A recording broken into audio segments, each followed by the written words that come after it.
I've returned. It is fight night. Oh my goodness. Oh wow. I've had to think long and hard. We got Keith Thurman versus Pacquiao tonight. We got a really good card. We got Ugas versus Figueroa. That should be a good fight. Caleb Plant and Mike Lee. That should be cool. Jogba, F.A. Jogba, I think he's fighting today. Who else? We got.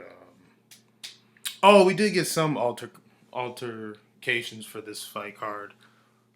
Sergey Lipinets will no longer be fighting John Molina Jr. Molina Jr. pulled out some time ago. I'm not exactly sure why. Maybe couldn't make weight or something happened. But I think Lipinets is fighting. Um, Man, who is he fighting? Hold on, let me check. J.R. Ensign. I think he's a Filipino. Um, I don't know if Ensign's a true welterweight. He might be a 140 pounder moving up. But that's the guy Lipinets is fighting. Kind of disappointed. I thought Lipinets and John Molina Jr. could be a good firefight. So that kind of sucks. But, it is what it is. We get a lot of cancellations in boxing, so that's not unheard of before. But it's still a really good card. Like I said earlier, you got Caleb Plant, Mike Lee. They had a pretty interesting weigh-in. Caleb Plant punked him a little bit. I like Caleb Plant. He got some swag. So now someone else is fighting. Luis Nery. There you go. I think he's the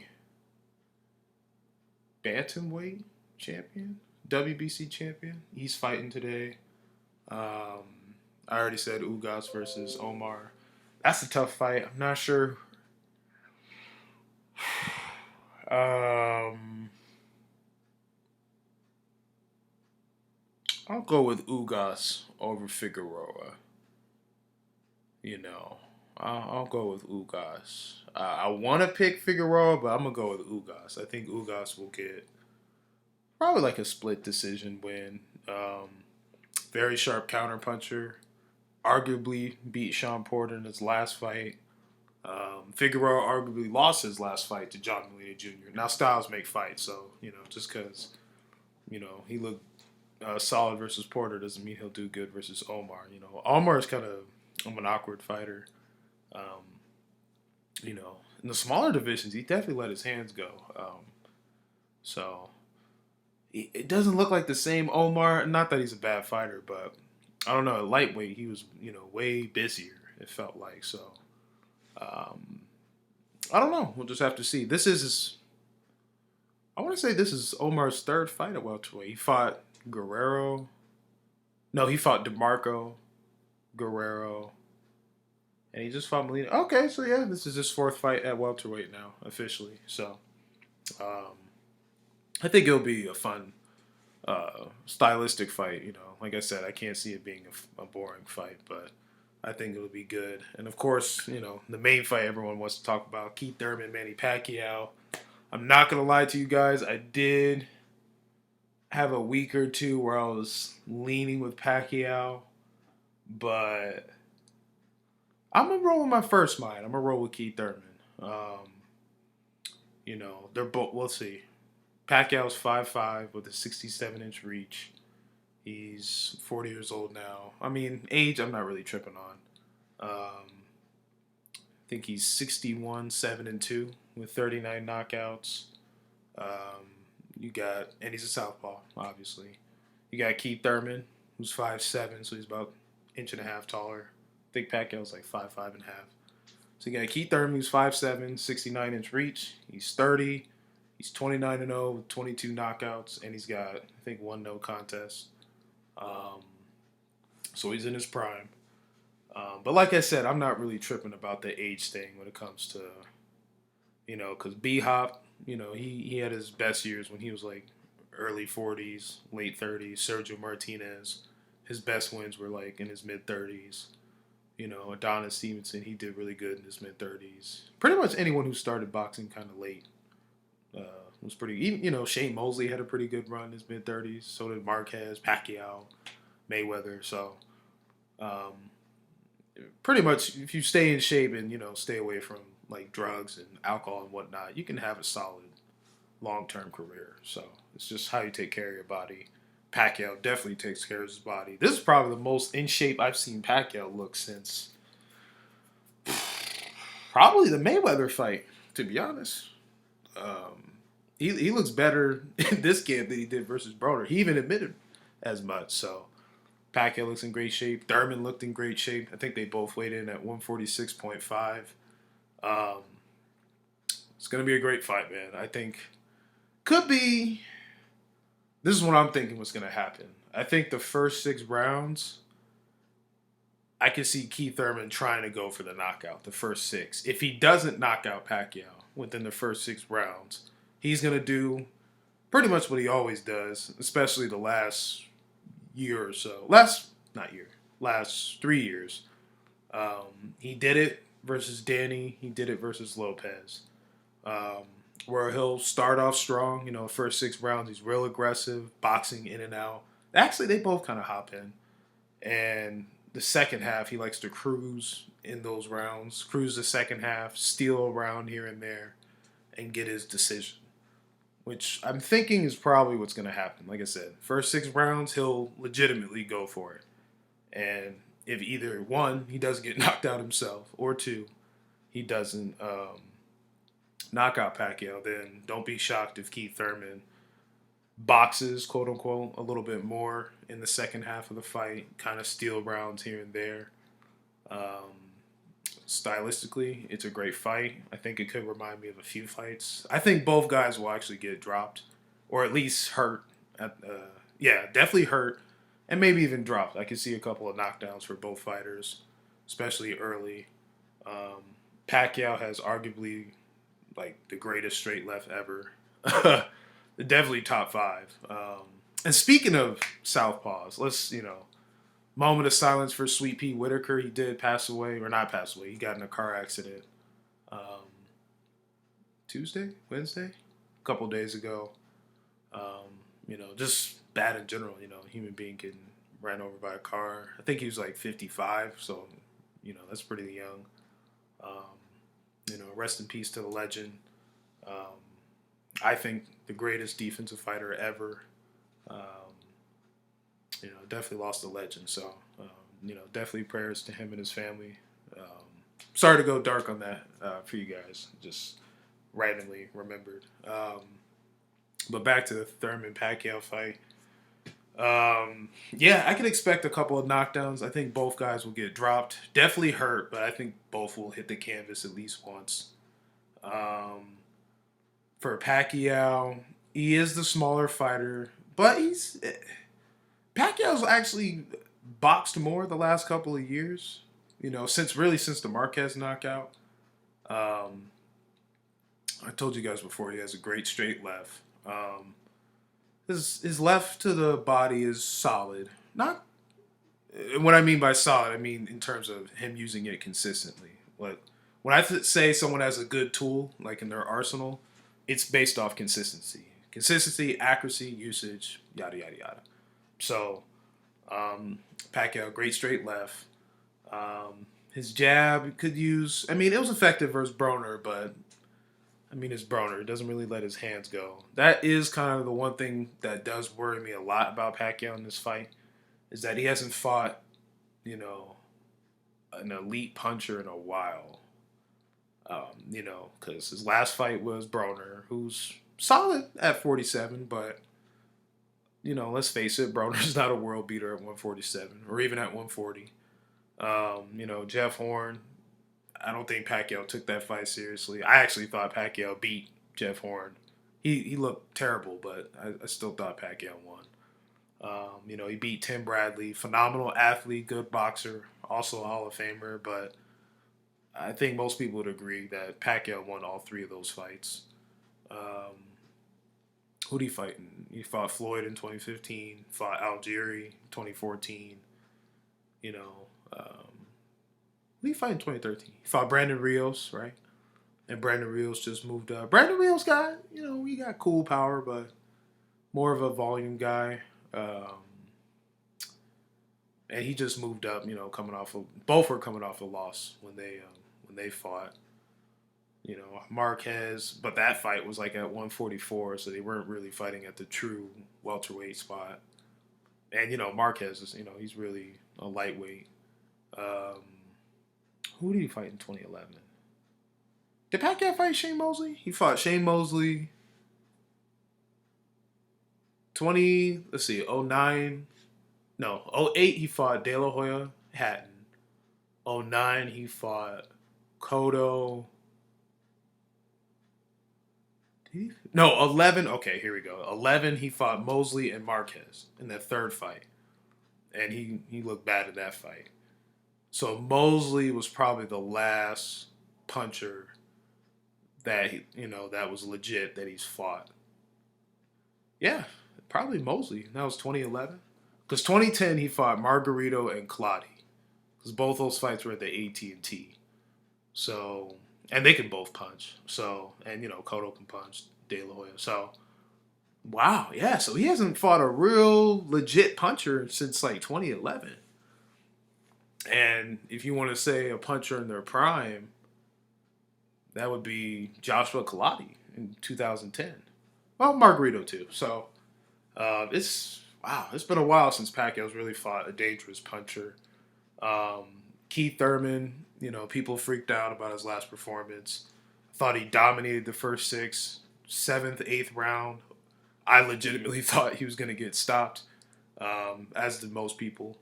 But I think he got it together the last couple of rounds or so. I think he gave, the 12th round away, but it was still a fairly one-sided performance. He just had one bad oh shit moment.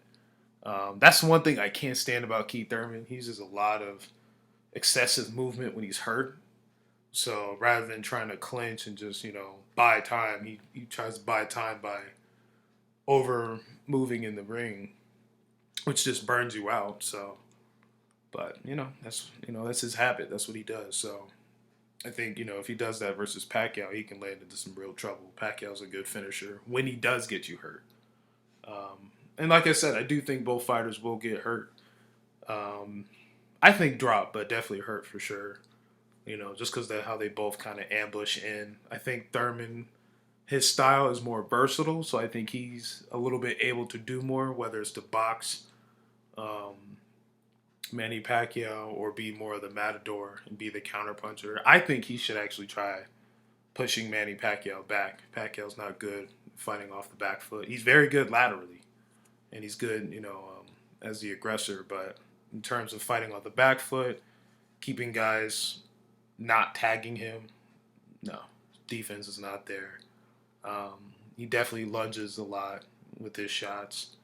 Had Broner been let his hands go, typical Broner, he might have more success. Doesn't mean I think he would have beaten Pacquiao, because I don't, anytime ever. But Broner could have had a better performance had he let his hands go. But I don't think at any point Broner ever would beat Pacquiao, so let me make that clear. But it's a great fight, though. Keith Thurman, I think both fighters should use the jab. Keith Thurman better not use that pity pat jab that he was doing versus Lopez. It's one of the reasons why Lopez was comfortable to continue coming forward on Keith, is because he didn't put any sting on those jabs. He was just, doing too many throwaway jabs and stepping into his jab. Like a Triple G, Sergey Kovalev. Floyd had a great jab. Ward. Who else had a really good jab? The Charlos. They have great jabs. Step into that jab. Plus, I'm not saying every jab has to be a power jab, but for Pacquiao, make him respect it. Keith Thurman, he definitely loads up on his shots a lot. That's probably why he gets so many elbow injuries, because he loads up on every shot. I think he's got to bring that down a notch. Not saying don't throw the hook, but don't load up on it. Eventually fighters will catch it. Even Josito Lopez was catching some of Thurman's hooks, even though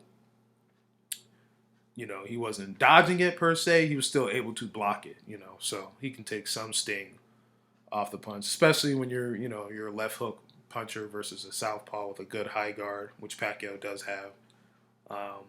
Pacquiao is really good at feints. He's good at setting traps. So, Keith Thurman better be careful and not just try to load up on all the shots because Pacquiao can counter him and then, spark him. So, Pacquiao, he's got his technical deficiencies, but he's not an idiot. He's a smart fighter. He's been fighting since what? Probably since I've been born, to be honest. you know, um, he's a legend for a reason. He's been in the sport over 20 years. He's fought everybody. Um, but like I said, it's been a while since he's fought an elite puncher, or at least a puncher in his prime. I won't say an elite puncher, but I'll say a puncher in his prime. Um, and that's one thing about Keith too. He hasn't knocked out anybody in a while, but that's because his competition's gotten up. Danny Garcia is a really good fighter. Sean Porter is a really good fighter. Lopez is not a bad fighter. People forget Josito Lopez arguably was beating Andre Berto before he got caught, and that stoppage was controversial. He arguably beat Jesse Vargas. That was kind of a gift decision for Vargas. Um, he fought Canelo and actually backed up Canelo the first couple of rounds. I know people forget, but that fight was on, I want to say the Sergio Martinez Chavez Jr. night. I think they had both cards on the same day. But he actually gave Canelo a little problems early. Fought Victor Ortiz, had a war with Maidana. Josito Lopez can scrap. Again, not saying he's a world beater, but he's not a bum. He's a solid fighter. Did he fight Jesus Soto Cross? Maybe. Not sure. Maybe he did. No, I don't think he did. Maybe not. But he's got a solid resume. He's been around the block. You know, he's a tough veteran who's got decent power. Plus, he was taller, a little bit longer than Keith. As far as I know, Keith hasn't fought too many fighters that have been taller than him outside of Lopez. Danny's a little taller, but he's not longer. Pause. Not Sean. Maybe Robert Guerrero. Guerrero's a little taller, but I don't think he's. I think they both had the same reach, maybe. Guerrero's a little taller, though. I think Guerrero's like 5'8", 5'9", maybe 5'9". And Collazo, okay, so Keith Thurman's fought some tall people before. But, hey, shout out to Lopez. He did good. He did better than expected. Plus, I think Keith Thurman underestimated him a little bit. And he was coming off a 2-year layoff, so, people worry about his rust. For a guy who came, 22 months outside the ring and moved as much as he did, I don't think he was actually all that bad. So, that's my opinion. You guys can have your own. So I'm going to have Keith Thurman.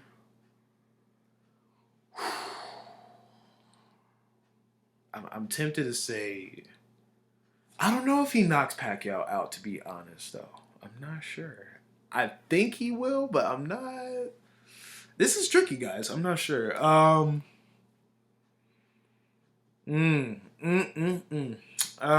Okay. Wow. This is really hard, guys. I'm not sure because I'm like picking Thurman again by like last minute. Wow. Who to pick? I'll say Thurman. I'll say Thurman by a mid-round stoppage. That's what I'm gonna go with. And who knows? Pacquiao can knock him out or beat him by decision, or Keith win by decision. But I'm gonna say Thurman gets him. I'll say round 8 or so, and he'll get the stoppage win. It'll be a fun fight, but that's what I'm gonna go with. I'm gonna ride and die with it. I'm gonna say Ugas probably wins a split majority decision. I think Luis Neri's gonna win by decision. I think Caleb Plant's gonna win by probably same mid-round stoppage because Mike Lee's coming down in weight. He's a light heavyweight. And I think Caleb Plant has underrated power. Not saying he's, Wilder or something, but I think he hits harder than people think. I think he'll get a stoppage. And Sergey Lepinets versus Jahar Ensign, the Filipino dude. It's a late replacement, so I'll probably say Lepinets by late stoppage or convincing decision. But it's a really good card though. Fox pay-per-view. Um, Definitely drop predictions. Let me know who you guys think is going to win on any of these fights, not just Thurman Pacquiao. I think it's going to be a great fight, though. I really do. Both guys have a shot. I'm glad it's happening. Um, I wasn't super high on Keith getting it just because he was out for so long. But, hey, it is what it is. Um, but, yeah, I'm going to roll with Thurman by a mid-round stoppage. But, yeah, drop comments, like, subscribe. You guys take it easy.